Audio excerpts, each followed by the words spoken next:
Bambang Trimulyono resmi menggugat Presiden Jokowi dan beberapa pihak ke Pengadilan Negeri Jakarta Pusat.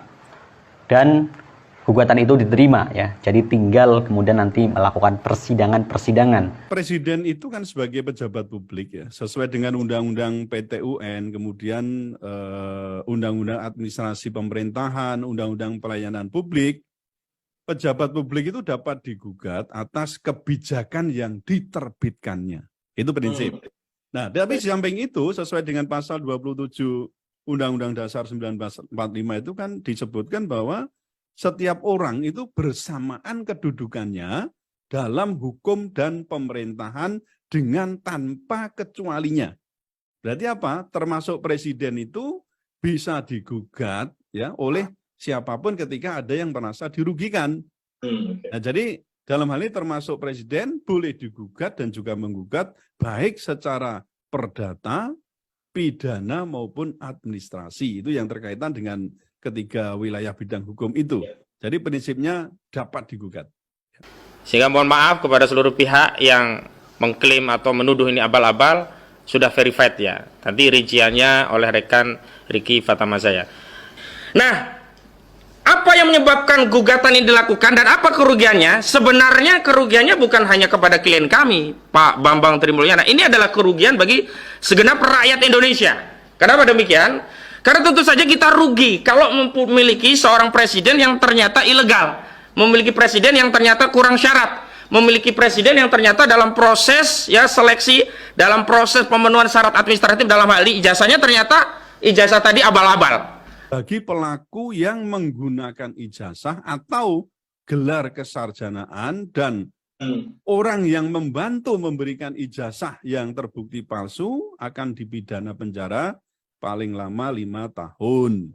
Jika presiden yang sedang menjalankan kejahatan itu melakukan pemalsuan, bukan pemalsuan, jadi menggunakan ijazah palsunya gitu ya, dan mempergunakan ini ijazah palsu yang digunakan waktu dia mendaftar diri sebagai calon presiden, maka ada 3 kemungkinan yang untuk pengenaan hukum itu. Yang pertama, dia dapat di-impeachment sesuai dengan pasal 7A Undang-Undang Dasar 1945 karena melakukan perbuatan pidana yang berupa atau melakukan perbuatan tercela.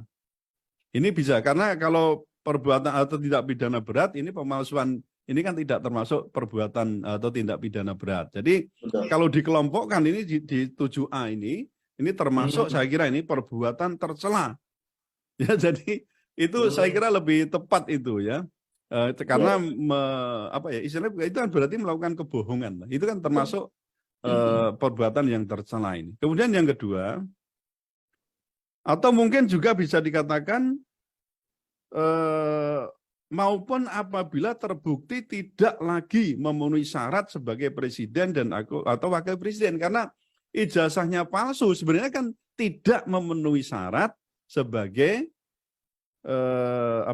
sebagai presiden atau wakil presiden kalau sewaktu mendaftarkan itu kan ada ijazah yang tidak atau ijazah yang palsu kan itu Mas. Lalu yang kedua, ia juga dapat dipidana paling lama 5 tahun tadi, sesuai dengan Undang-Undang Sisdiknas 20/2003 tadi. Yang ketiga, dia dapat digugat secara perdata. Dalam konteks hukum perdata, perbuatan melawan hukum adalah perbuatan yang melanggar pasal 1365 Kitab Undang-Undang Hukum Perdata.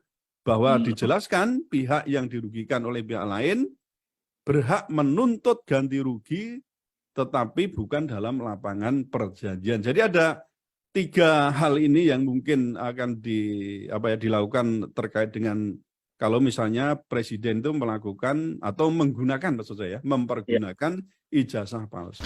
Jadi meskipun presiden misalkan telah menambah utang negara kita 7.000 triliun lebih, maka sebenarnya sah-sah saja kalau menuntut membayar, tapi klien kita ini tidak, dalam tanda petik, tidak mengejar materi, tapi lebih kepada kepentingan bangsa dan negara Indonesia. Maka tidak ada satupun petitum dari tuntutan kita itu untuk apa?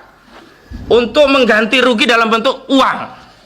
Tetapi kita meminta kepada Presiden untuk apa? Untuk bertanggung jawab secara konstitusional. Yakni apa? Ya karena dia tidak memenuhi syarat sebagai Presiden, karena ada syarat administrasi sebagai Presiden ternyata abal-abal, ya kita minta pertanggungjawabannya apa? Berhenti dari jabatannya.